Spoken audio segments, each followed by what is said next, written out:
Good evening. I'd like to call the city council meeting to order. Would you please do our roll call, Ms. Gina Long? Mayor Johnson. Here. Councilman Roman. Here. Councilman Knight. Here. Councilman Etherington. Here. Councilman Knowles. Here. Councilman Collinson. Here. Councilwoman Nelson. Here. Councilman Baker. All right, at this time, I would like us all to stand to do salute our flag. Corey will lead us, and then we will have our prayer. Please remain standing. We'll have our prayer by Pastor Tyson of the New Beginning Ministry of Hope. I pledge allegiance to the flag of the United States of America and to the republic for which it stands, one nation, under God, indivisible, with liberty and justice for all. Let us bow our head. This is a prayer that's going to be prayed for in unison as far as the unity. I'll be praying with you as though I am one of you. Okay? Let's pray for God's will to be done. Oh Lord, please instruct us, the city council, and teach us in the way that we should conduct this meeting. Please counsel us with your loving eye on us. Let our aims in this meeting be aligned with your direction. Let our plans be orchestrated by you. Father, let your will be done in this meeting so that this can be a meeting that is based upon your desires for us in this community. Whatever it is that you want to result from this meeting, Lord, let it be done. Let it happen. Everybody say amen. Amen.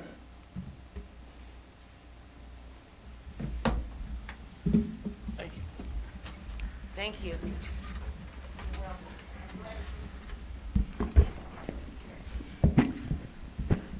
Approved April 8th, 2021, regular meeting minutes. So moved. Second.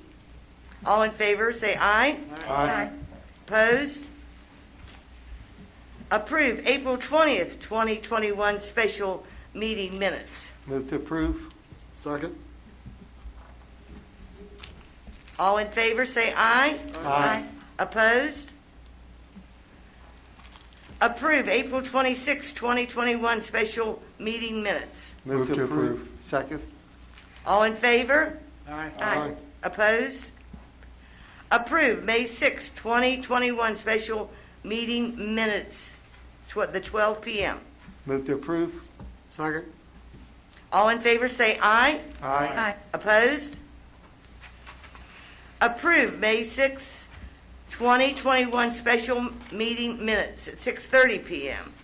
Move to approve. All in favor say aye. Aye. Opposed? Approve March 2021 administrative and financial report. Move to approve. Second. All in favor say aye. Aye. Opposed? Now for our public hearing to present a substantial amendment to the City of Martinsburg for 2020, the annual action plans for use of the Community Development Block Grant Funds. Nancy. Good evening, everybody. Anybody wanting to speak? I have Steve Catlett here from the Parks. Anybody else wants to speak? Okay. Nancy, please give your name in case somebody doesn't know you for sure. Okay, Nancy Strine. I'm the Community Development Block Grant and Home Administrator for the city.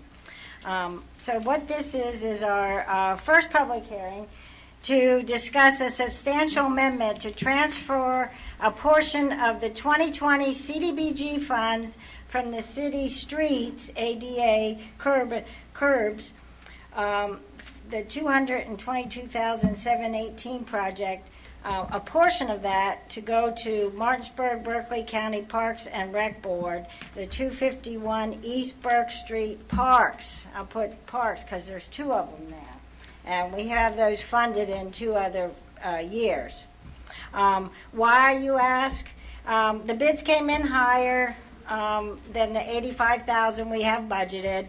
The work is for excavation of the passive park walkway on the south side and the concrete for the ADA walkway, which Steve can tell you a little bit more, but because of the requirements, it's going to involve a lot more concrete and work. And then the half of the basketball court on the south side. That's the actual contracted work that's already gone out to bid, and McGinney has the contract. But some of the other work to the parks, they're going to do in-house to save some funds. Because this is federal funding, you know, that prevailing wages just seems to increase the cost of projects. This is considered a substantial amendment in accordance with the city's citizen participation plan, since we are moving $60,000 from one eligible public infrastructure activity and adding a new one in that year, even though it's not a new project to us, but it's a new one for that particular year. This amendment has been on public display for a whole month, and I've received no comments. The city, you all have determined when your discussions prior that it's necessary to amend the approved CDBG 2020 program year. So the resolution that you're going to be voting on in a little later in the agenda is to approve the transfer of the $60,000 funds from the city streets ADA curb line and then that would reduce that down to $162,718, and then adding a line item for Martinsburg, Berkeley County, 251 East Burke Street for $60,000. But on another note, we have $155,000 in the next year, which you will be talking about in the next public hearing and then the next resolution for streets and the ADA curb. So there is money available for those activities.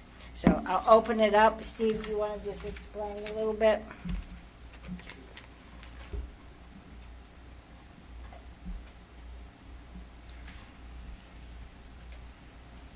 Steve Catlett, I am the Superintendent of Parks for Martinsburg, Berkeley County Parks and Rec. I was here last year, and I thought it was going to be the last time I was going to have to come before you, so I don't know whose pleasure it is, yours or mine, but it's good to be here.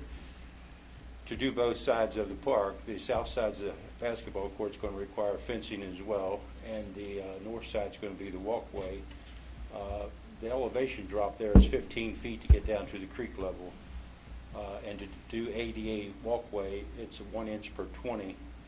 So it takes 300 feet of walkway to stay within the ADA guidelines for the project. And to do it right, I met with Nancy and Mark and Andy, and we agreed we'd like to see it all completed as planned instead of phasing it over to another year.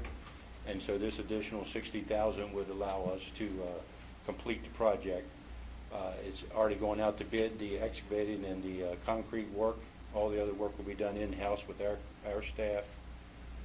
In fact, we have a meeting on Monday with the general contractor, which is McGinney's, and his sub to do the excavating work. So it should start before the end of this month. The work should begin. And hopefully it'll be completed sometime by the end of this fiscal year, by the end of June, if we're fortunate. So, but we would appreciate the extra funding to do it right and to complete it.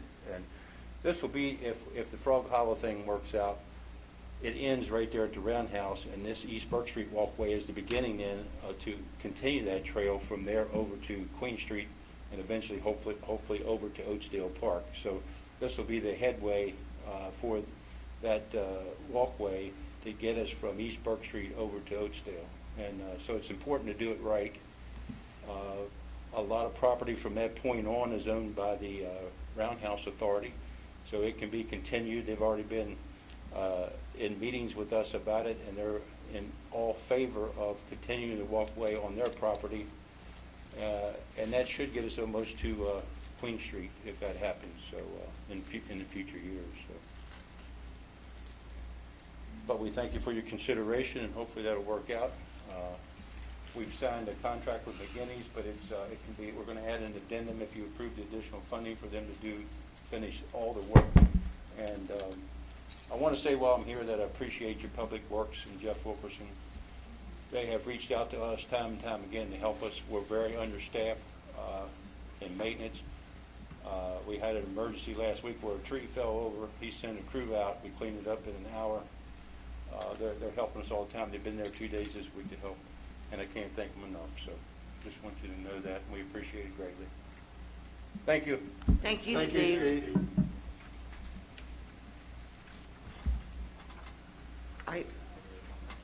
Pardon me?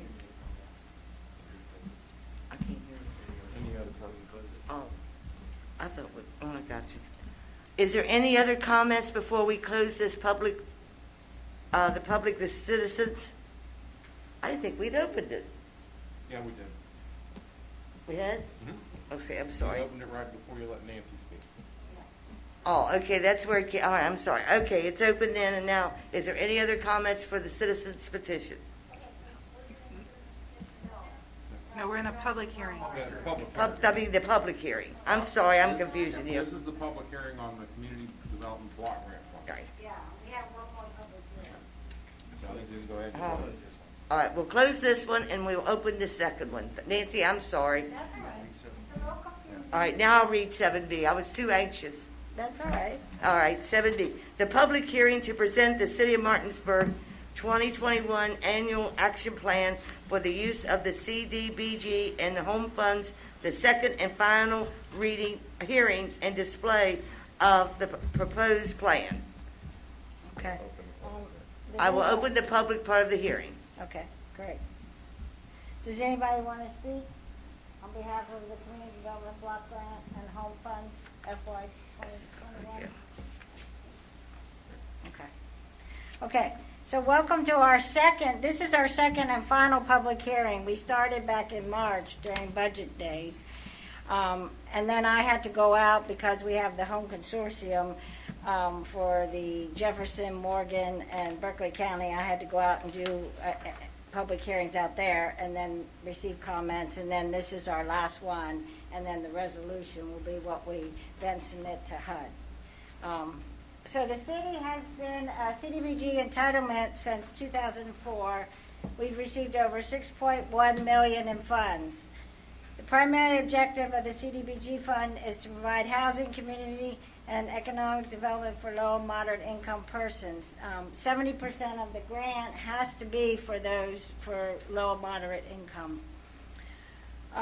By providing decent housing, a suitable living environment, and expand economic opportunities. This past year, as previous years, we've continually spent 100% of our CDBG funds serving the low and moderate income persons or neighborhoods or services.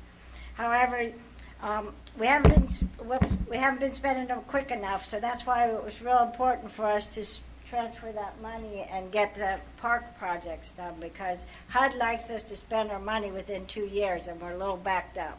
So we need to get the parks done, and then we need to finish all the projects at the Boys and Girls Club. In 2020, the city received $998,000 in CDBG and home funds. Our regular funds, CDBG funds, we were able to get some money out the door right away with the CNI, Community Networks Inc., with the homeless shelter for their upgraded heating. The rest of that will go to the streets, and we've been working with Jeff, and I have to thank Andy for doing a great job of taking lots of pictures for the environmental review, so that will be done, taken care of, so once we can get the release of funds, so we can get that money out the door. So thank you, Andy. So we can get that money out the door, so they won't keep getting mad at us for not spending our money. And then the rest goes to the social services. We have 8 nonprofits. And they're the ones that always send the nice letters and are really appreciative of all the work and support you've given, not only through the CDBG, but also the COVID funds. Last, the home is the largest federal block grant for state and local governments for affordable housing for low income. The city has been participating in the home program since 2007. We've received $5.6 million in housing assistance for the city of Martinsburg, Berkeley County, Jefferson County, and Morgan County. Primarily, the emphasis is on the first-time homebuyers program, which I've just been really busy with that. People are just trying to buy a lot of houses in the area. And so we've done the 25 this past year, 10 in Berkeley, 3 in the city, 10 in Jefferson County, and 2 in Morgan. So historically, we've assisted 316 first-time homebuyers in the Panhandle. Over $4 million of HAP loans have leveraged $38 million in home sales and $35 million in the first mortgage loans. So that's pretty good. Then last but not least, there's a CHODO, Community Housing Development Organization set aside. That goes to Habitat because they're the only eligible CHODO in the Eastern Panhandle. They're continuing to build Auburndale, but they're trying to work through that some asbestos they found, so we're working through that, trying to get them an extension. And then they have a new property in Shepherdstown called Sage Place, and the developers has donated the lot to Habitat. So we're in the process of doing an environmental review on that as well. So, as you can tell, there's a lot of money coming in, but there's a lot of needs and a lot going out. So, does anybody else have any questions, comments?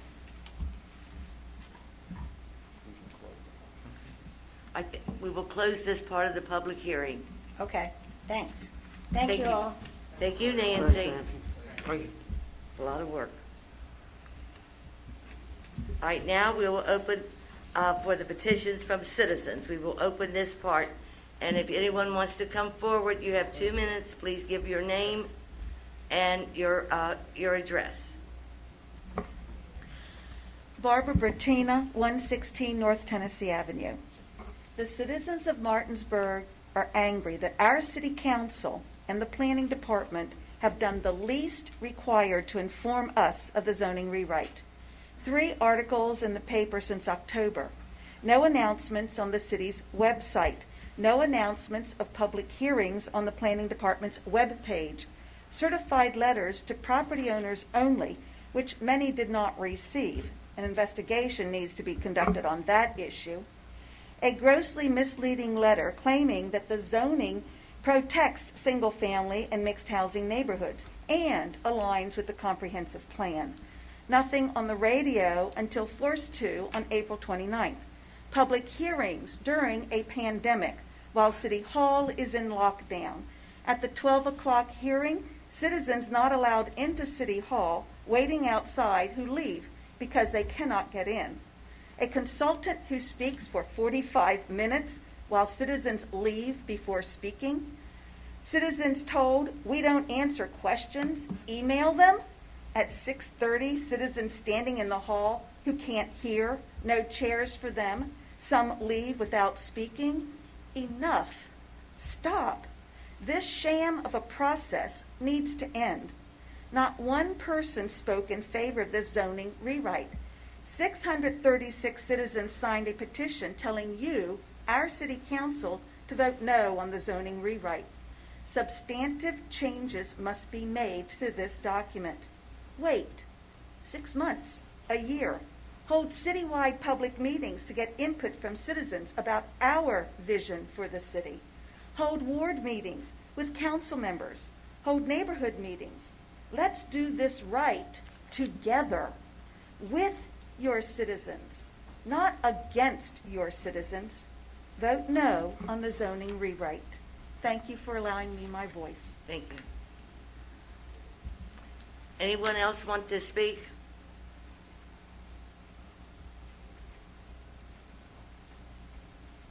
Come on up. I'm trying.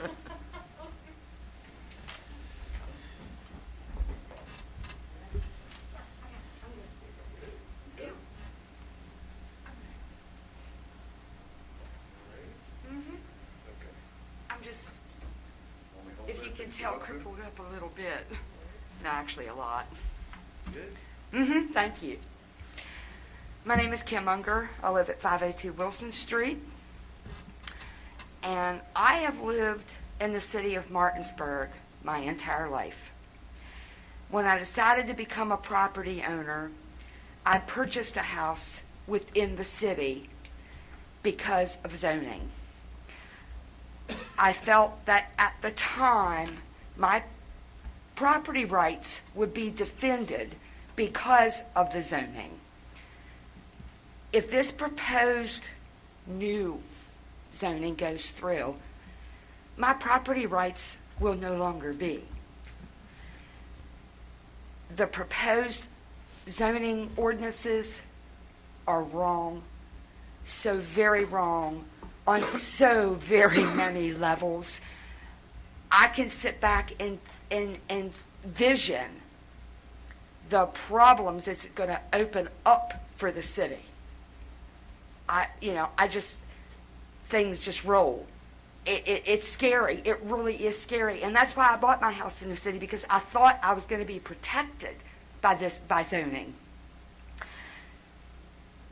I'm almost embarrassed to say that I live in the city now because of this. So I'm asking, please, when this comes up again, do the right thing and just vote no. Please, just vote no. Thank you. Thank you. I'm good. Good. I just have arthritis and I'm having a bad flu. Do we have anyone else wanting to come up in front of us?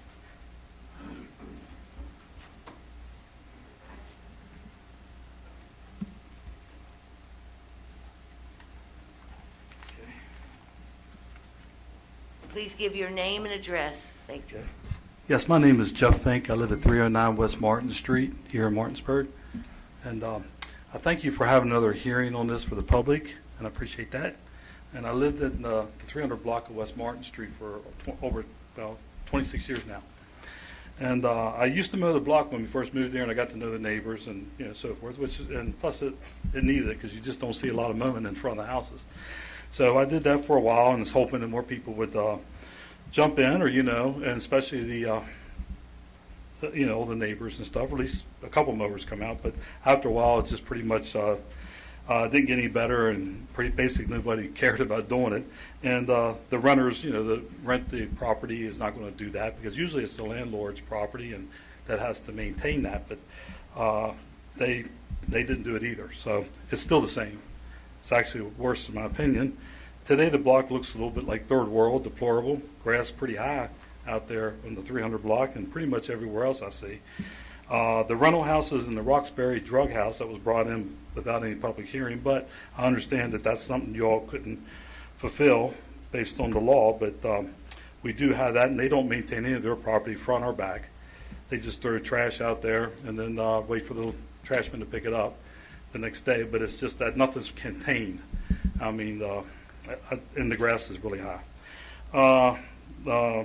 Plus, the Roxbury allows the people to park on the street, which really they're going through a program. I didn't think they would be allowed to, park have their vehicle. I know they go to work, but they should have somebody pick them up, because they're there for the rehabilitation. So they're creating a lot of parking problems in our block. We just never had that last year. This year's really gotten bad. I say this because I fault really the city of Martinsburg government for not enforcing their zoning they do have.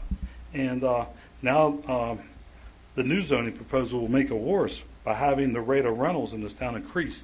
It's 52.5% now, which is over the mark. I'm sorry, your time's up. Oh, okay. Well, I just wanted to say that why have zoning if we're not enforcing what we do have, and this will make it even worse. So appreciate it, and please vote no. Thank you. Thank you. Anyone else have any comments at this time? Please come forward.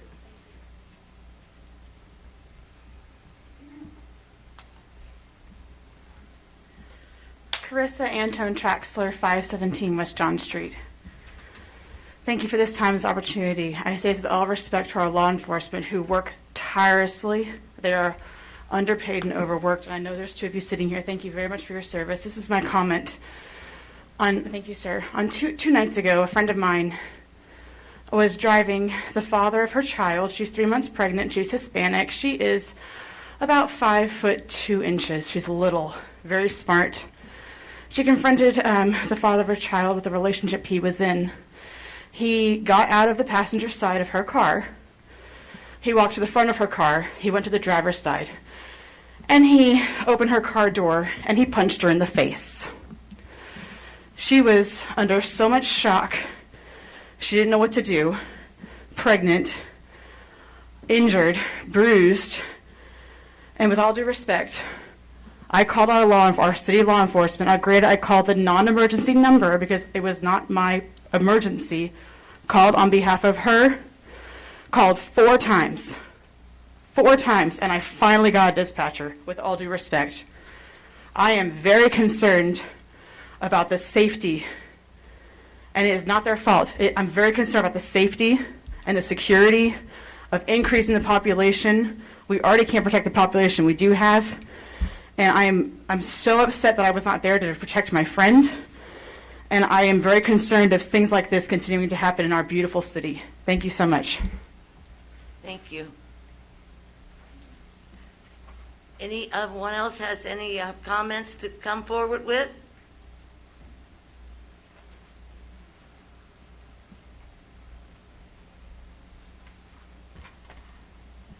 Can you hear me okay? Yes. Okay, my name is Donna Zeck, and I live at 126 South Kentucky Avenue. I don't have a prepared speech tonight, but I just want to reiterate that I feel like you guys should vote no for the zoning and put together community groups to basically go through and determine, what we want and how we want the city to look at. I think this is really important because people in the neighborhoods, they know what their neighborhood needs. These are the people that live there.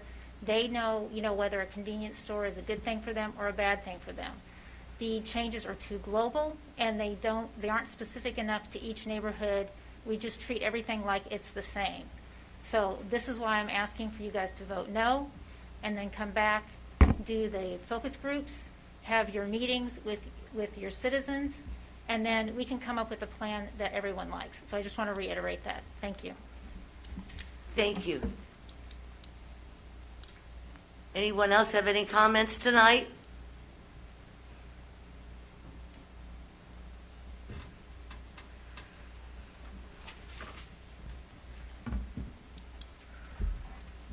My name's Henderson. I live on Burke Street, 211.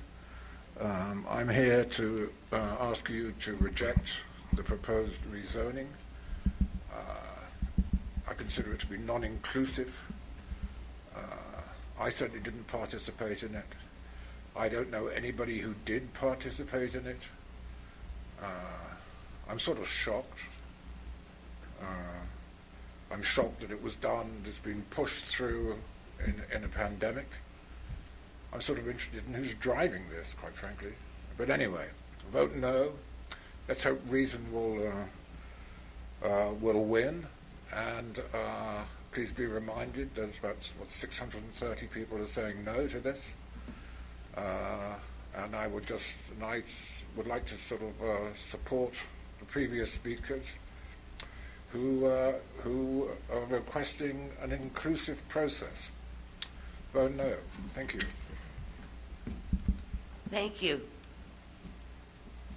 Anyone else have a comment tonight?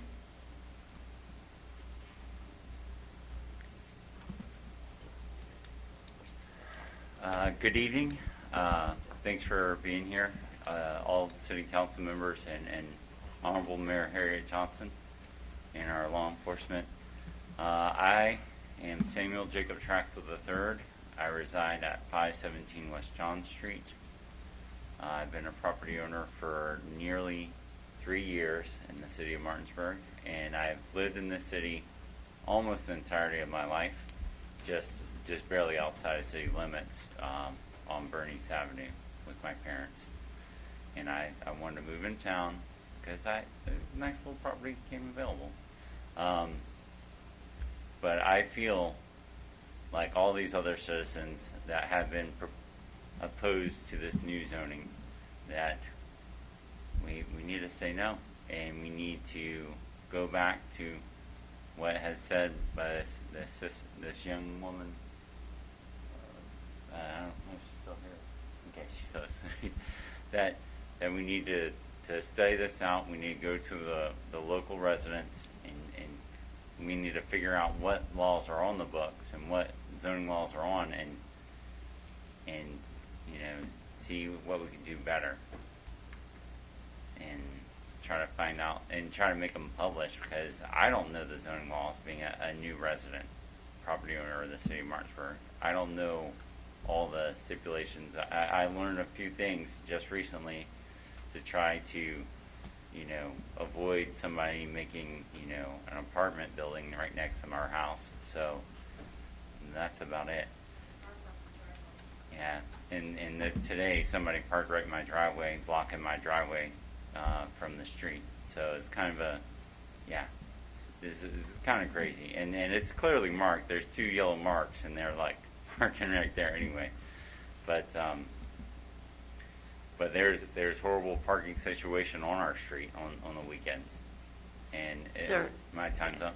Yes. I want to thank you for your time. Thank you, sir. Please vote no.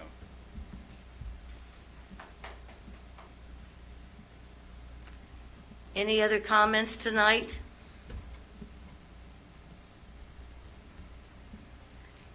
Then I will close this portion of the public hearing. Thank you. Pardon me? Yes, the petition from the citizens. It is closed. At this time, I just would like to tell everyone, and I recognize that we have with us tonight the director of the West Virginia Municipal League, Travis Blosser. Thank you for attending our meeting. I still recognize you with your mask. Thank you. Proclamation of the Men's Health Month, June 2021. There's no one here tonight on for that, right? All right, the next part, Chris Stockwell, the Birds Rides Incorporated, regarding bird scooter program in the city of Martinsburg. I sure am, Mayor. Thank you for having me, Council. Thank you. I very much appreciate it. Can you guys hear me okay? Yes. Wonderful. I'm going to share my screen. Hopefully it pops up.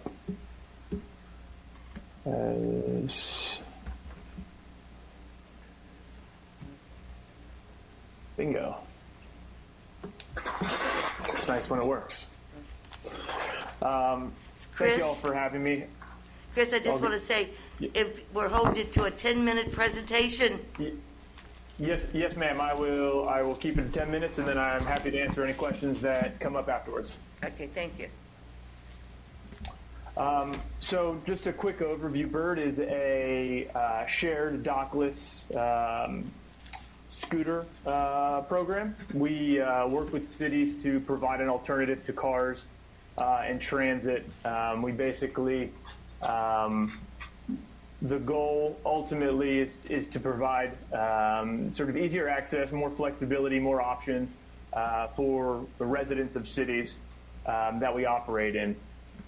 Today, we operate in about 200 cities globally. Now, that's changed sort of dramatically over the past 9 months or so.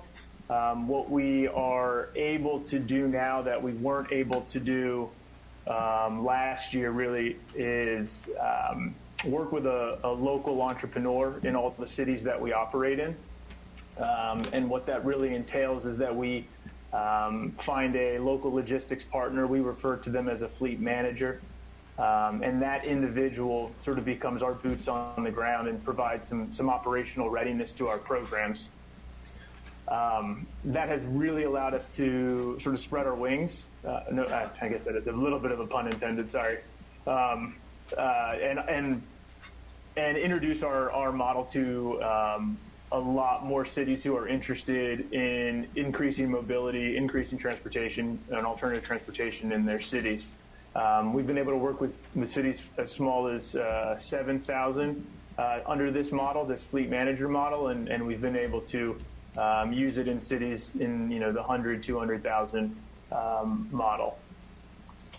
So that's sort of the idea. The way Bird works is it's all app-based.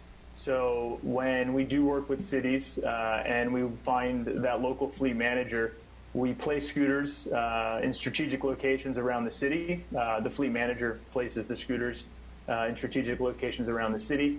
Individuals who are interested in using them to get from point A to point B use their app to find the scooters. They show up on a map. They can see where they are. They can go to the scooters. Once they find them, they use their phone through the app to scan a QR code on the scooter, which allows them to ride it from point A to point B.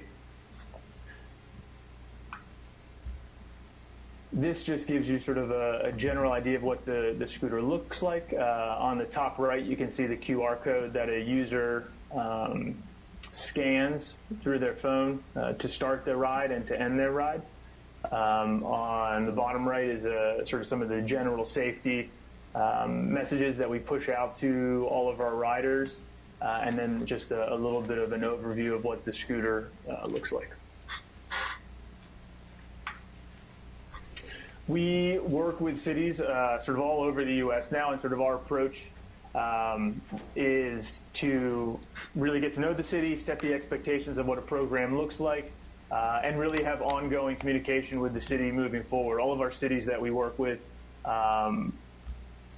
come up with a sort of an implementation plan, working with staff and ultimately council if they're interested. Following the launch in all the cities that we work with, our cities get what we call an account manager of sorts, and who becomes basically the day-to-day individual for the city to work with. Should there be questions, should there be any issues or concerns, so there's a direct access to Bird any time of the day, really. Again, we touched on it, but what Bird really focuses on now is this local operations and the fleet manager that we bring into the program. So Bird has a whole team dedicated to sourcing and vetting and qualifying a local fleet manager. We've actually had 6 residents from Martinsburg show interest. We don't do much with it until the city's interested, but there have been interested individuals who want to be part of the program on an operational basis. We work with them, the fleet managers get the scooters. They're the ones who will release the scooters in the morning. They're the ones who rebalance and keep the scooters organized during the day, and they're also the ones who would pick up the low battery scooters in the evening, charge them, do any maintenance if needed, and then re-release them the next morning, a bit of a rinse and repeat cycle after that.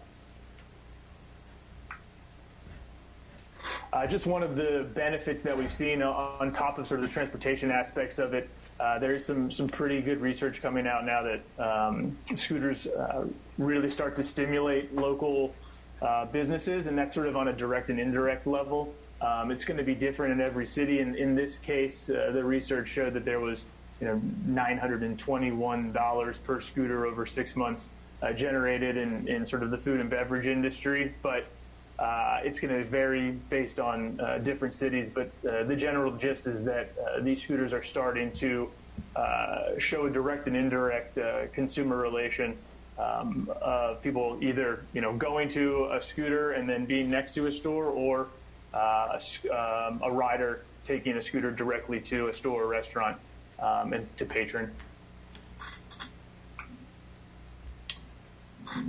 Just a little bit more, we always want to be sort of as customer service minded as we can. All the scooters have information on them on who and how to contact us. We also have a program or tool in the app to let anyone, rider, non-rider, flag a scooter for one reason or another. If a rider comes to it and there's an issue, they can flag it through our community mode. That sends a message directly to our fleet manager who's in the area to address. It also allows for anyone to address maybe a misparked scooter here or there. Again, sends a message directly to our local fleet manager who is able to address that and move the scooter to a better location. Finally, we have a whole sort of boatload of technology tools that we can incorporate into these programs. Areas we don't want scooters to be ridden, areas we'd rather have scooters to be ridden. We can slow the scooters down in certain areas based on a certain geography. Little tools that we've sort of developed that we found useful as well are sort of we have a warm-up mode That's for riders to become a little bit more comfortable on the scooters, so they toggle a switch so the scooter actually accelerates slower, so they can learn how to ride a scooter a little easier. We have a quick start mode and then a whole plethora of parking management tools to keep the scooters organized to the expectations of the cities that we're operating in. This is just sort of one of the examples. A very useful one is where we recommend parking locations. So we would typically work with our cities to understand good locations to educate riders on how to park, where to park. One of the tools is to guide the rider to a good location to park so they can learn what responsible parking looks like through this piece of the app, through this tool in the app. And that is the sort of the quick overview. I'm happy to answer some questions. I didn't want to take up too much of your time, though.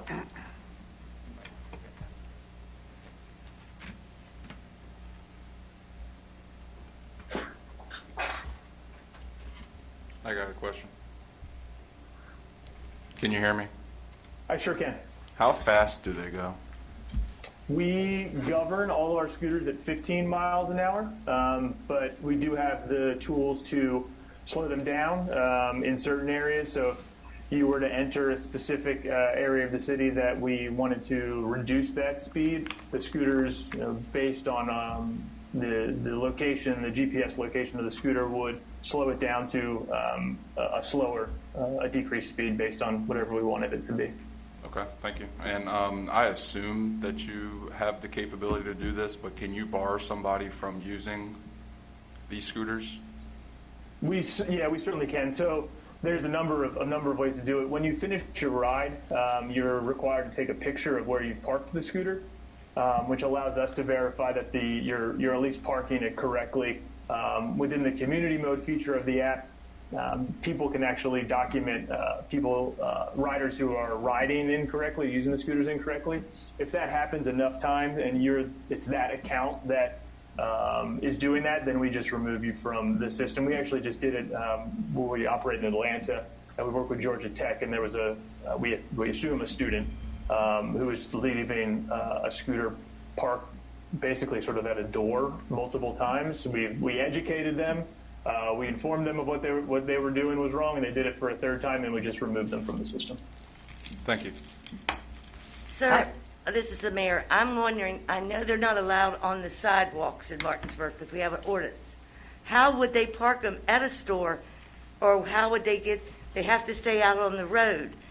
Are they licensed? Do people have to be licensed to drive them? And how would they get to a store, and where would they park it?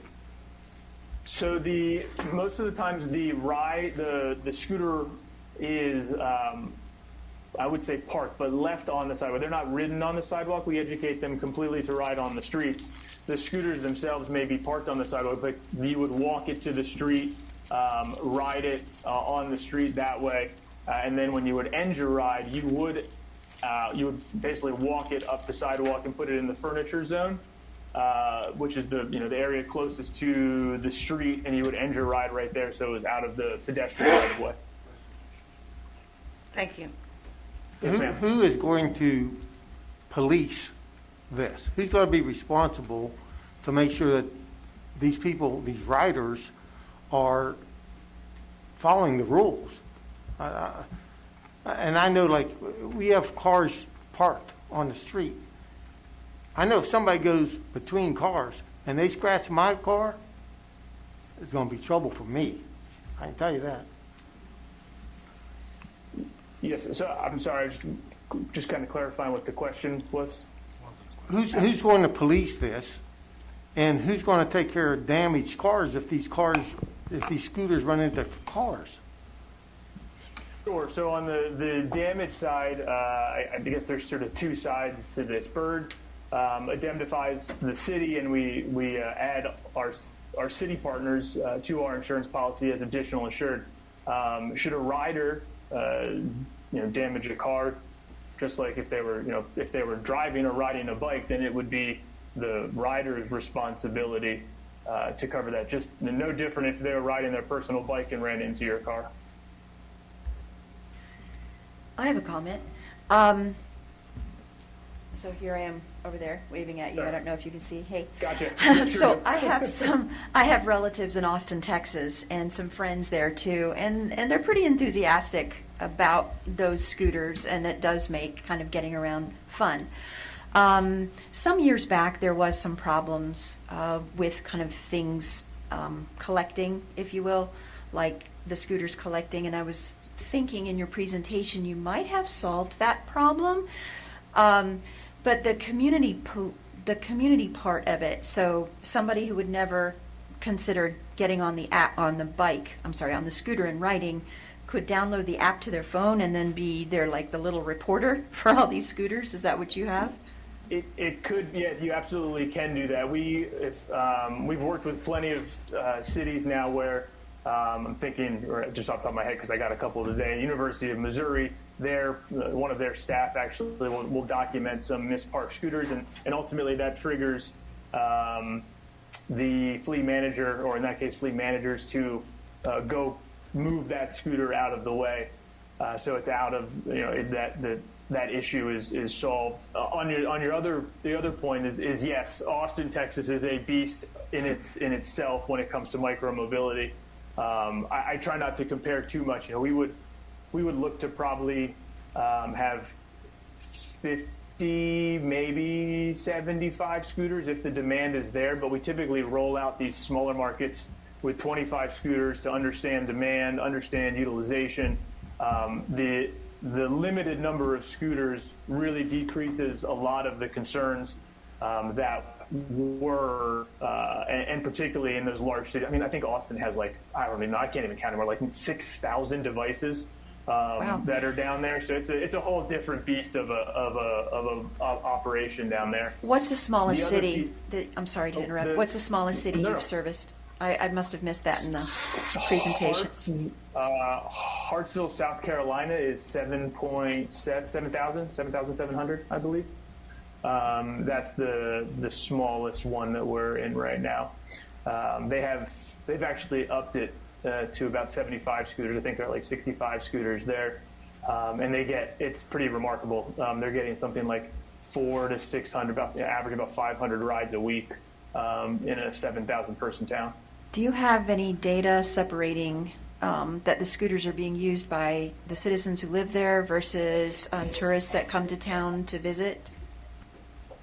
It's not necessarily. We wouldn't know.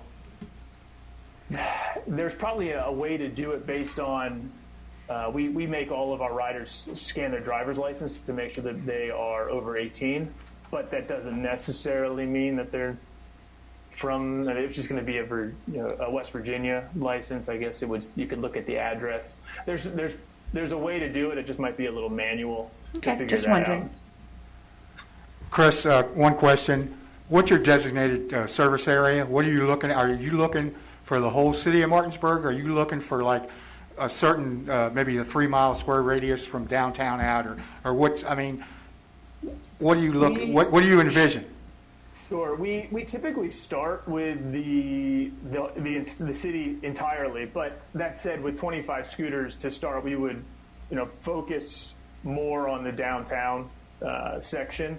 Those early riding trends will give us a better idea of where the users are riding the scooters, and would allow us to sort of tailor the zone depending on the riding trends that we're seeing. If people are really using them to go, potentially from maybe the neighborhood by the War Memorial Park over there, and maybe riding them into City Hall, for example, that's about maybe about a mile, a little less than a mile, then that might be a good zone. But we could see riders going even a little bit farther than that, and we want to make sure that we could serve those. The idea is that this is a reliable form of transportation, so if there are people that want to use it on a regular basis, we want to make sure that we can provide it to them. One more question. Do you have a standing and sitting options on the scooters? These are standing options only. We are in the process of a couple things. Our main goal was to really hone in on how best to operate scooters, and that's why we really focused our operations on scooters. We kind of just wanted to be as best as we could in the scooter world. We will have a bike in the next probably 9 to 12 months that has been in development for a few years. When you said that it looked like they would come to City Hall, well, then where would they park it out and then pay the meter then? Because you couldn't have them all in front of City Hall when people be coming and going and fall over them. So that's part of the validating where individuals park the scooters. So say they came to City Hall, they would park it. They would finish their ride. They would sort of walk it up onto the sidewalk area. Again, in that furniture zone. Imagine sort of where the meters are, or light posts, or garbage cans, that type of equipment. They would park it in that area. They would take a picture to verify that it was parked correctly. All out of the way of the right of way, and then they would proceed on wherever they would need to go after that. Thank you. Yes, ma'am. Chris, I want to thank you, and mainly because, I'm the youngest person on this council, in large cities, so to say, not even large city, cities that have, so to say, a good vibe to them. I have noticed that things like this are, just small things that cities can do to spur economic growth. Just in general, I just wanted to say thank you because we need small things like this because I do believe that the good outweighs the, so to say, bad. So I just wanted to thank you. And Chris, being an old guy, I've had an opportunity to utilize the scooters in other cities, so I thought that they worked well for me to be able to get around. That's when I was a little bit heavier too, so thank you. That's why Ken was asking if they had seats. Yeah, I figured that. I've seen people with gray hair on these scooters. I'm one of them. I got my dad out. I got him after his second knee surgery. I don't even, how old is he now? 73, 74? I got him rolling up and down the street on a scooter. He's it's easier than walking at this point for him.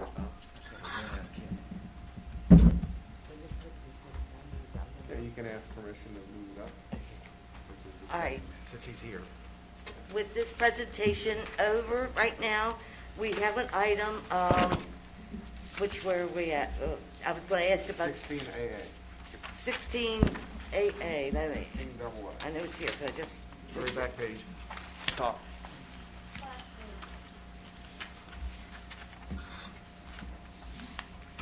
Here it is, yes.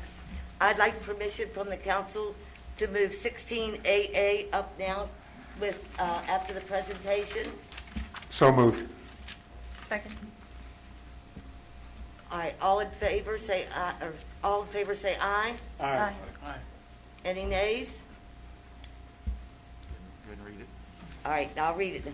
Discuss and take action as necessary regarding the memorandum of understanding between the City of Martinsburg and the Bird Rides Incorporated. So, We had a discussion. we discussed. All I right. like it. I do too. I like it. I guess at this time there'd be a motion. I'd make a motion that we enter into a memorandum of agreement with Bird Rides. I'll second that. All in favor, say aye. Yeah. I guess, Andy, I know you've looked at this, the MOU. I just want to make sure that there's any clarifications in the MOU before you actually vote. Is the MOU, is there a time frame on this? Yeah, because I don't see a time frame on the MOU. The reason I'm asking this is if there becomes to be an issue with PD problems, nuisance, is this an MOU or an agreement to be canceled with notice if that would occur?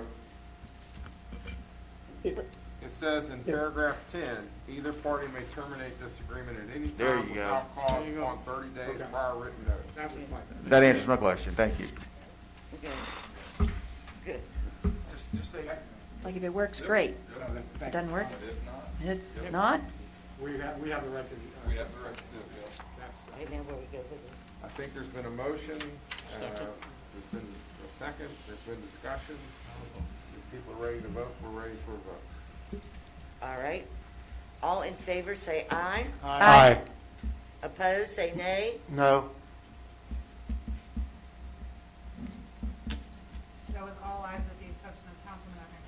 That's correct. Motion carries. Motion carries. Thank you, Chris. Thank you all very much. Thank you.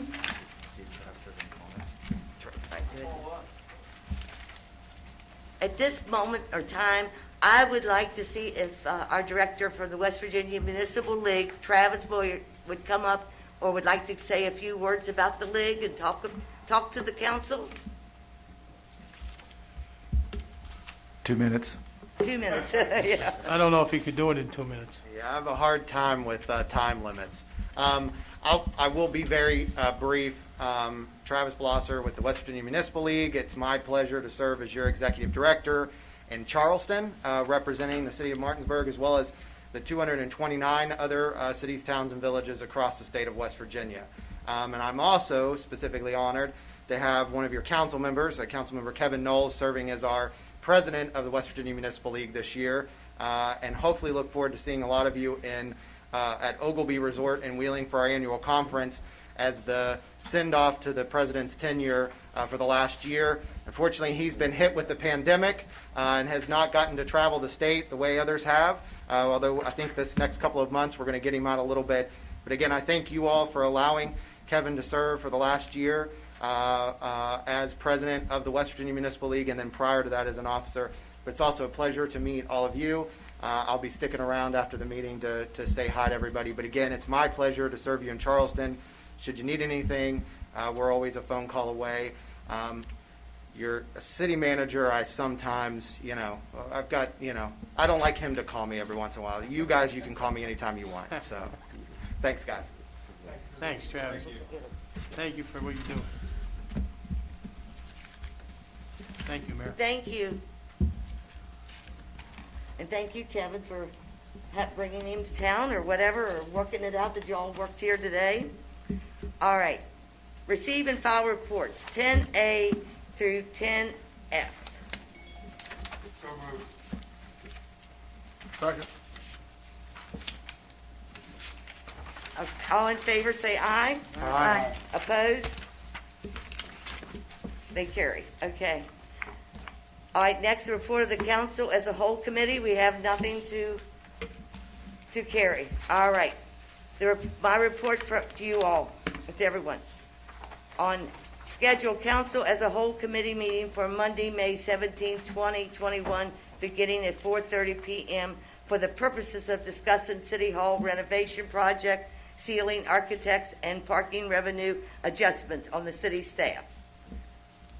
The scheduled city as a whole committee meeting for Monday, May 24th, beginning at 5 p.m. for the purposes of discussing the city of Martinsburg's zoning ordinance rewrite. Schedule another meeting, scheduled council as a whole committee meeting for Wednesday, May 26th, beginning at 6 p.m. for the purposes of the stormwater management presentation. All right, and you can read through and see the different, we have a few vacancies left on those committees. Now, the report of our city attorney, Ken Sayer. Yes, Your Honor. As I'm sure many of you all are aware, the CDC today issued some additional guidance on mask wearing. They've indicated that they're going to start recommending that individuals that have been fully vaccinated will no longer be need to wear masks in most circumstances. However, we're under the governor's guidelines. The governor, at least the last I looked, has declared West Virginia Day, I guess Freedom in West Virginia Day, so to speak. He has said that he is looking at relieving the mandatory mask requirements on that day.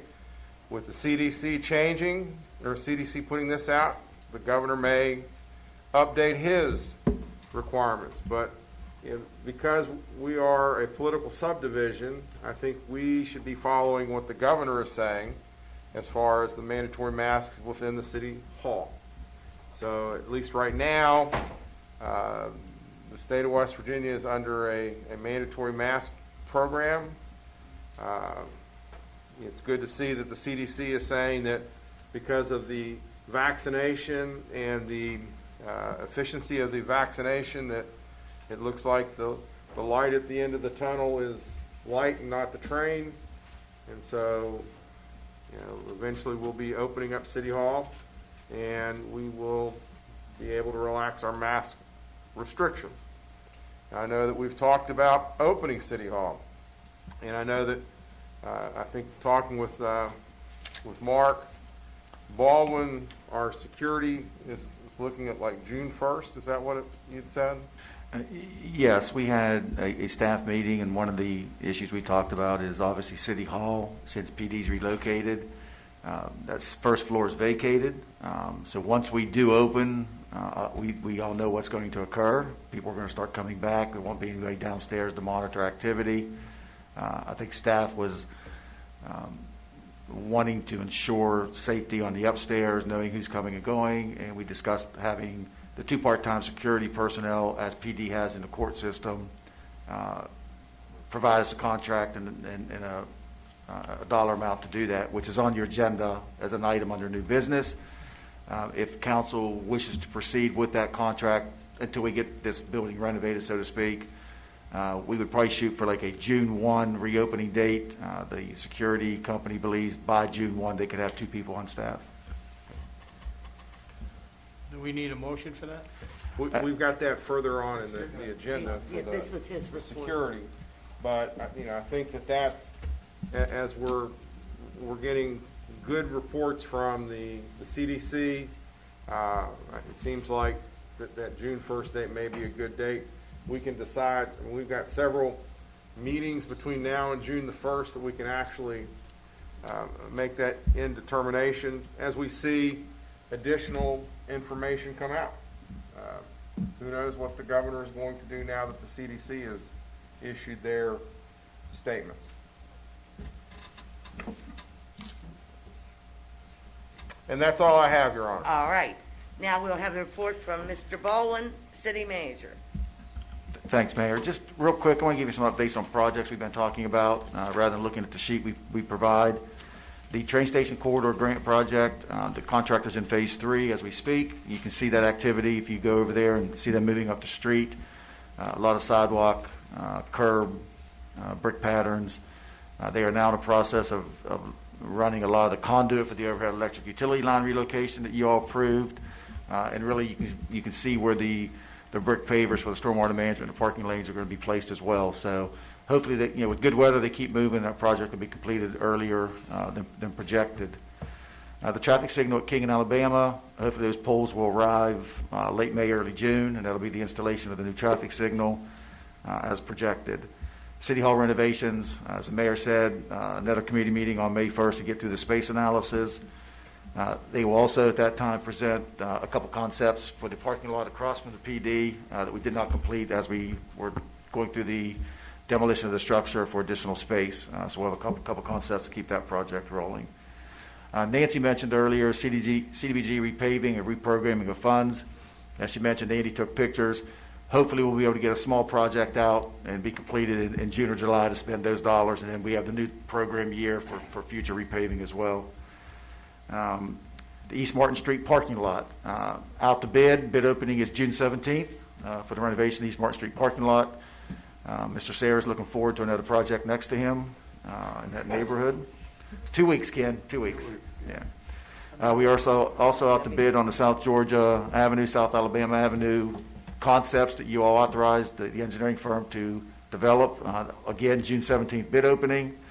The tank repainting, hopefully those bid specs will be out shortly as well. They're finalizing those. The GAC replacement at the water plant, those are out to bid as well. Probably a July or June authorization for that project. North Queen Street underpass, you have an item on your agenda later to authorize the construction agreement with CSX third-party engineering firm ACON. Once that's approved, we're probably pretty close to going out to bid for North Queen Street underpass as another public improvement project. That's one next step with CSX. We did receive information on the American Rescue Plan as far as some of the guidance that we're still trying to go through. It's 151 pages. Tomorrow there's a meeting as well locally with Senator Manchin and staff and the Treasury's office to discuss some of those items in that plan. Once we get through that, and we know what the eligible activities are, we'll come back to you with some ideas on how to utilize that money. We have to go through a process of drawing it down as well. Any questions? Thank you, Mark. Did you say the end date for the burying of the lines on Martin Street? They're doing that now in conjunction with the project. So You said 2 weeks, maybe? I mean, no, people have asked me that. I'm messing with him because he lives here. He keeps wanting to know when he can have a sidewalk, and I keep telling him 2 weeks. Oh, I'm messing okay. with him. All right. Yeah, Okay. yeah. So There is no end date. yeah, the project completion date for the whole project is September. Good weather. Hopefully it can be before September, but that's the contract date. Hey, Mark. Yeah. The meeting that you're having tomorrow, can somebody take notes from it? Absolutely. You all? Yes. Yeah. All right, are we Thank you. ready to move on now? Yes, Mayor. Yep. You have all you have, Mr. Baldwin? That's it. Okay. All right, we will now address the unfinished business part. The third and final reading of the ordinance 2021-06 by title. So moved.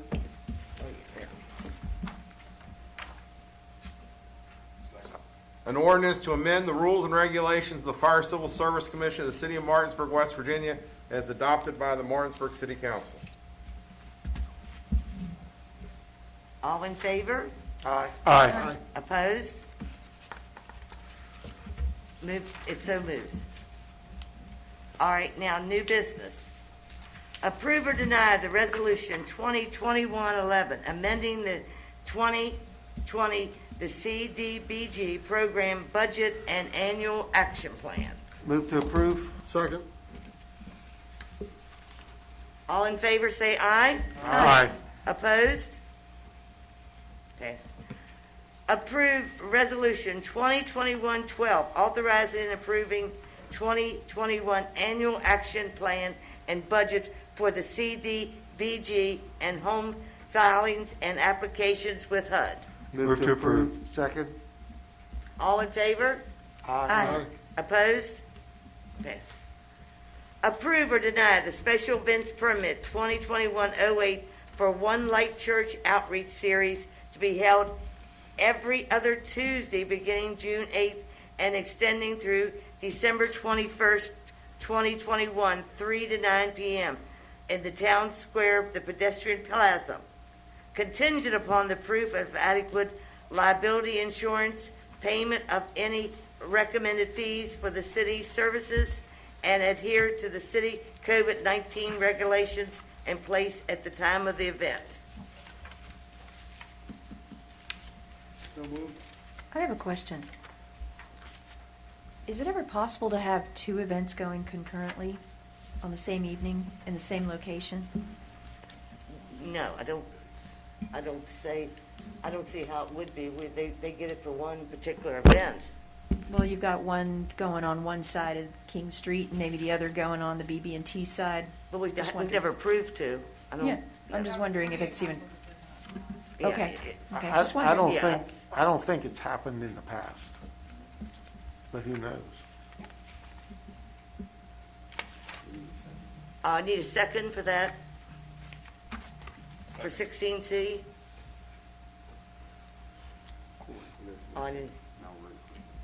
All in favor, say aye. Aye. Opposed?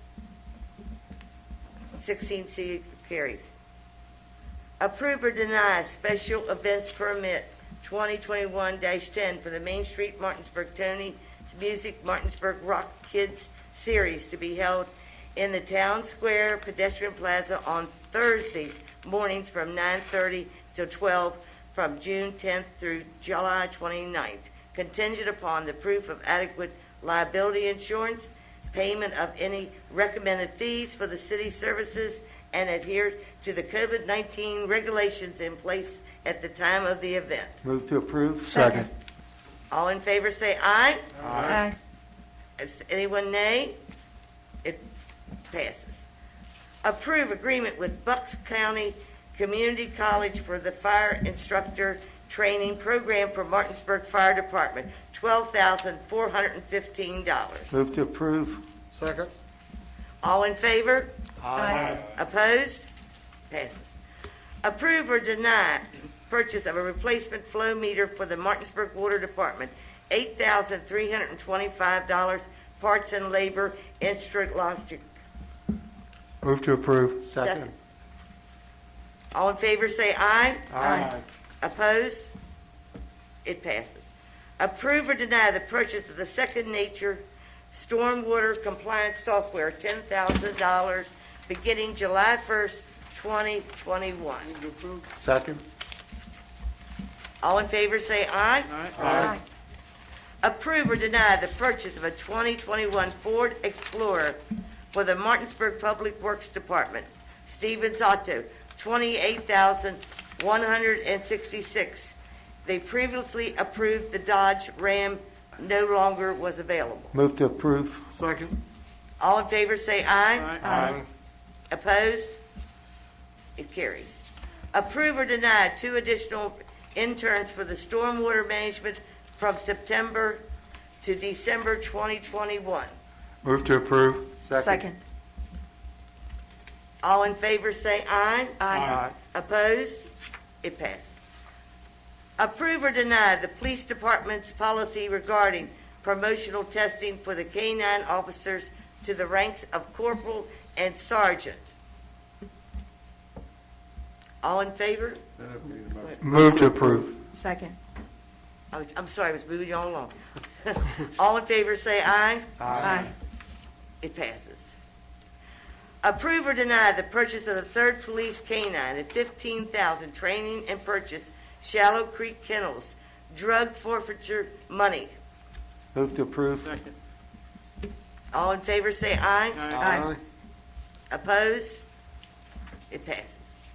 Approve or deny bid recommendation for flooring in the kitchen day room at the Martinsburg Fire Department, $11,014, Mountain Kitchen Baths. Move to approve. Second. Second. All in favor say aye. Aye.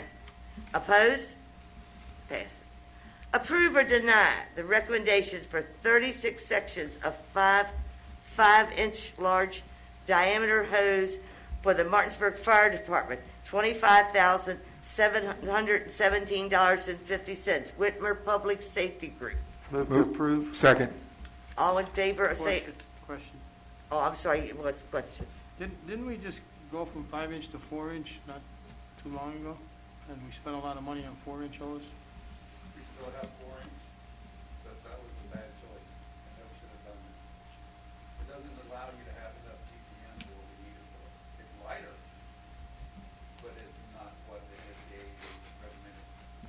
So the, But this is also in replacement of the stuff that's about 15, 16 years old. which is currently 5 inches? Yes. And so you're saying that the 4-inch that was recommended to this council in the past, not by you, was not, Bad choice. was a bad choice, and we spent bad money? Hey, Chief, can we still use the 4-inch? Oh, absolutely. Yeah, okay. That's all, Your Honor. If you recall, that was a debate for 2 months, what size hose at that time. All in favor say aye. Aye. Opposed? All right, we're going with the 5-inch hose. Approve or deny recommendations for the water softening system for the Martinsburg Fire Department, $9,800, the Culligan Stoner Enterprises Incorporated. Move to approve. Second. Your Honor, if I might, I believe this is the matter that I reviewed, isn't it, Mark? Yes, sir. You'll notice in the memo, there was a lower bidder. However, that lower bidder did not meet the specs that were required under the agreement. And so that's why the recommendation is to award the bid to the Cullivan folks. Thank you. So then, all in favor say aye. Aye. Opposed? Carries. Approve or deny the change order number 5 between the City of Martinsburg and W. Harley Miller for the train station corridor project. It's right now 0 money and 0 days project efficiency. Move to approve. Second. Any questions?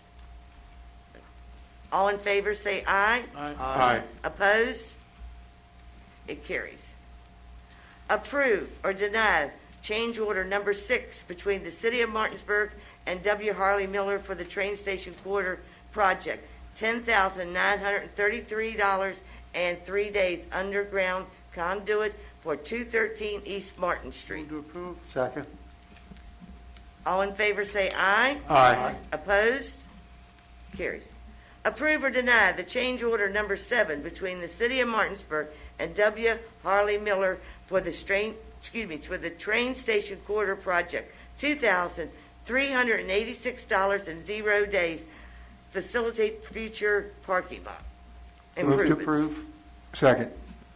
All in favor say aye. Aye. Opposed? It carries. Approve or deny the change order number 8 between the City of Martinsburg and W. Harley Miller for the train station quarter for $133,475 and and how many days? Not determined yet. Oh, no, all right, the days undetermined. Spring and Martin Street utilities. I'll explain before you make the motion in a second. This is part of the Spring and Martin Street utility line relocation. I believe this is the last change order. This is the contractor's change order to do additional work in that area, which is a very large area. So I believe we are now estimated with all utilities, Comcast, Potomac Edison, Frontier, and now the contractor, at about $250,000 total for that. We set aside $300 at the beginning. It came in at $250. This just came in today, and as part of that motion, it's $133,475, but we've talked to the contractor to make sure that we're looking at the actual quantities. The unit prices are correct, but the actual quantities and the footage of sidewalks and replacement and so forth, and the contractor's willing to do that based on field measurements. So 133 may be 140, maybe 120, which is good for us to monitor. Move to approve. Second. All in favor say aye. Aye. Opposed? Carries. Approve or pay application number 3 for W. Harley Miller for the Martinsburg Train Station Quarter Project, $104,551.49. Move to approve. Second. All in favor say aye. Aye. Opposed, no. Carries. Approve or deny the application number 4 between the City of Martinsburg and W. Harley Miller for the East Martin Street Corridor Project for $121,507.24. Move to approve. Second. All in favor say aye. Aye. Opposed? Approve or deny the right of agreement between the City of Martinsburg and Potomac Edison for the work related to removal of the overhead lines at the intersection of East Martin Street and Spring Street for $41,364. Move to approve. Second. And that's part of that 250. All in favor say aye. Aye. Opposed? Approve or deny the right of agreement between the City of Martinsburg and Potomac Edison for the work related to the removal of the overhead utility lines along East Martin Street. This is one they thought they'd have by today. It's actually the lines along Martin Street, which they're laying the conduit for. That's the estimated cost of about $7,000 that we talked about earlier, which is a part of that 250. They just did not get that paperwork in. It'll be on the next agenda. Move to approve. Second. All in favor say aye. Aye. Opposed? It carries. Confirm and change order between the City of Martinsburg and the Frontier for additional work relocating utility lines on East Martin Street for the 2,608.03. Move to approve. Second. All in favor say aye. Aye. Opposed? It carries. Confirm and change order between the City of Martinsburg and the United Wreckers Excavators and Commerce Street demolition for the asbestos and, where we at? Abatement, yeah. You're right there. All right. Is that the 7,000? It's 400, not 500. All right, that's what got changed. I'm sorry. $7,400. Move to confirm. Second. All in favor say aye. Aye. Any nays? It passes. Approve or deny the payment of the CSX for release of the easement of the Frog Hollow Spur contingent upon excavation of the quitclaim deed by Argos executing deed 7,500. CXX administration fee for the release of the Frog Hollow easement. Move to approve. Second. All in favor say aye. Aye.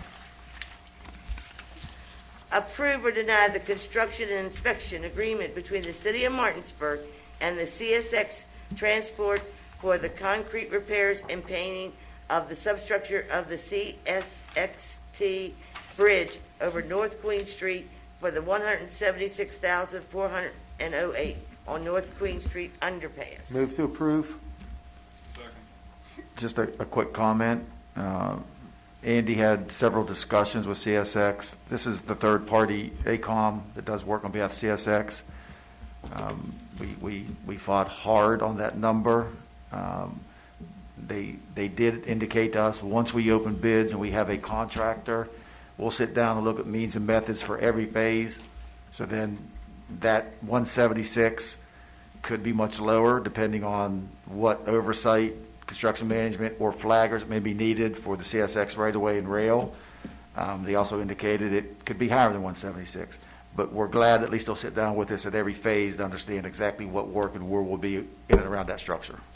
Mark, do we have a time frame for that part of the project, actually working in and around their tracks? Once we sign this and send this check into them, they've approved the plans, correct, Andy? They sent the letter to Dick Klein at Alpha saying the plans have been approved. It's a matter of sitting down with Dick and getting bid docs ready and go out to bid. So it could be the next 30 to 60 days out to bid. I don't know the actual construction date time yet as far as how long. Okay. Did they get approval from the West Virginia? Did they get their issue with the PEs taken care of? The engineers? We don't know what's going on with that. Yeah. So did I answer your question right, or did he Yeah, answer? the 176 represents 60 days of Okay, inspection. yeah, sorry about right? that, Steve. Okay. Yes. Okay. Sorry. Okay. Okay, you can vote. All right, all in favor say aye. Aye. Opposed, nay. All right, closer to that. I discuss and take action as necessary. You did. Oh, that's right, I moved that. I forgot it. Okay, I'm sorry. 16AB now. Approve or deny appointment of Councilman Ken Collison, current board liaison, and the city manager, Mark Baldwin, to the Martinsburg-Berkeley County Parks and Recreation Strategic Planning Steering Committee. Move to approve. Second. Question. To the city attorney, would it be appropriate for myself to vote on 16AB? Yes, you're not getting paid to do this, so you're just not a violation of the West Virginia ethics. Are you gonna vote? Unless you don't feel that you're Well, I qualified. was looking out for myself, I was thinking about the city manager. All right, move on then. In favor, say aye. Aye. Opposed? Thank you all for accepting that. Approve and deny an amendment to the master agreement with the Innovative Incorporated for software migration changes and technical support for the Martinsburg Police Department for the $15,407 and $40. Okay. Move to approve. Second. All in favor, say aye. Aye. Opposed? Approve and deny amendment to the master agreement with the Innovative Incorporated software migration changes and technical support for the city of Martinsburg for the $15,654 and $20. Move to approve. Second. All in favor, say aye. Aye. Opposed? It passes. Approve or deny change order number 1 between the city of Martinsburg and the civil environmental consultants for the Market House project for $7,500 for the direct linear survey. Move to approve. Second. All in favor, say aye. Aye. Opposed? Approve or deny the marketing agreement between the City of Martinsburg and Utility Service Partners Private Label and for the Service Line Warranty Program, zero cost to city. We probably want to discuss that. This entity, and Travis, you can speak to this a little bit. This is a service line program the Municipal League supports. Might want to add your 2 cents worth how many cities that participate in that through the Municipal League. But the documentation's in your packet. Emily Zelfini, who's been calling on us for a couple years now, she is traveling, so she couldn't video conference in. But in a nutshell, I'm going to let Andy explain this a little bit because he had it in Ranson, and he can explain the ins and outs of how the program works. So he can let you know what the city's responsibility was and what the entity's responsibility was. If you recall getting the Potomac Edison notices in the mail about warranties for your electric line, something similar.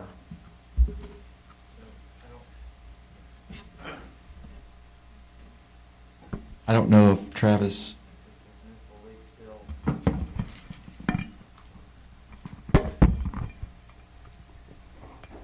I don't know if the Municipal League still endorses this program. They used to, but this is endorsed by the National League of Cities, and this basically is an insurance program for sewer laterals. Many residents don't know that they're actually responsible for their sewer laterals from the main to their house. So this program, through letters that are sent by the line warranty program, educates the homeowner that they are actually responsible for anything that happens to their lateral, and it's an optional insurance policy that a homeowner can buy to replace the lateral. If something goes wrong and they have the insurance, then this company hires West Virginia licensed contractors. They try to find local ones. The city actually gets a little bit of a royalty for each customer that signed up. Not much, frankly, but the benefits to the city is that residents are educated that laterals are their responsibility at frankly no cost to you.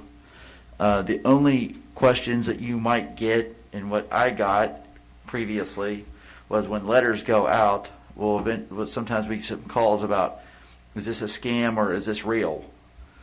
And we would do that, but this costs you nothing. This is endorsed. There's quite a few cities now in West Virginia that's taking advantage of this, and they wanted to know whether Martinsburg wanted to be a partner and participant in this. You said sewer. I believe it's water and sewer lateral. Yes, sorry. Yes. I'm sorry, is it just sewer, or is it the water service line that comes from the street into the house? Water and sewer laterals are both the responsibility of the property owner. So would this insurance cover both of those? I think it's just sewer, isn't it, Mark? I just looked at the agreement. I think she mentions water and sewer. Correct, Travis? Okay, sorry. I think we only talked about sewer, but it's both. But Steve and Jim will tell you that a lot of times when something's wrong with a lateral, they ask, will the city repair it? And the answer is no, we do not go on private property to do that. Now, if a blockage is a result in the main, that's a different story. But if it's a result of the lateral, that is not us. That's for sure. That's correct. We know that. So I make a motion to. Yeah, I'll say, we have a motion, we have a second. Who was the second? I haven't heard a second. Second. All in favor, say aye. Aye. Opposed? It carries. All right, we have approve or deny. Quote recommendation for 80 parking meter sleeves and bases taking a Power Incorporated $6,520. Move to approve. Second. All in favor, say aye. Aye. Aye. Passes. All right, now we've already covered 16AH. Discuss and take action as necessary about the City Hall security. We discussed it, we haven't taken any action. Move to approve the security, cost of security. That dollar amount is $5,365 per month. It gives you 2 part-time security guards to cover shifts and vacations and illness and so forth. Yeah, 60-day out. Yeah. You said month to month with a 60-day out, if we- notice right. to cancel contract. Right. Do we have a motion? Yes, we do. Second, Sue seconded. All right, all in favor say aye. Aye. Aye. With, All right, with, okay. with that said, even, it was back on an earlier agenda. We are anticipating the security company to have the 2 part-timers on staff by June 1. With that said, do you want to use that as the estimated on or about time to open City Hall? Should we give them a couple days? Granted, they're fresh. Should they, have maybe 1 to 2 days of walking around the building to actually learn the dynamics of this Good. building that they're supposed to? Yep, good, Andy. It's a good idea. Spoke with them today. They actually thought that we might want to get started prior to June 1st, but when we talked, we actually talked to them about coming perhaps even a week earlier to do training with the police department security, and they've requested a few things that we need to arrange so they can communicate. So they probably will start, frankly, a week prior to June 1st, and Monday's a holiday, so June 1st is Tuesday. We'll be able to update you at our 24th, 26th committee meeting. Okay, thanks. Yep. Do we have an executive session? We have one item, litigation. All right, we will go into. Motion to go in executive session. Thank you. Travis, wait around, this shouldn't be too long.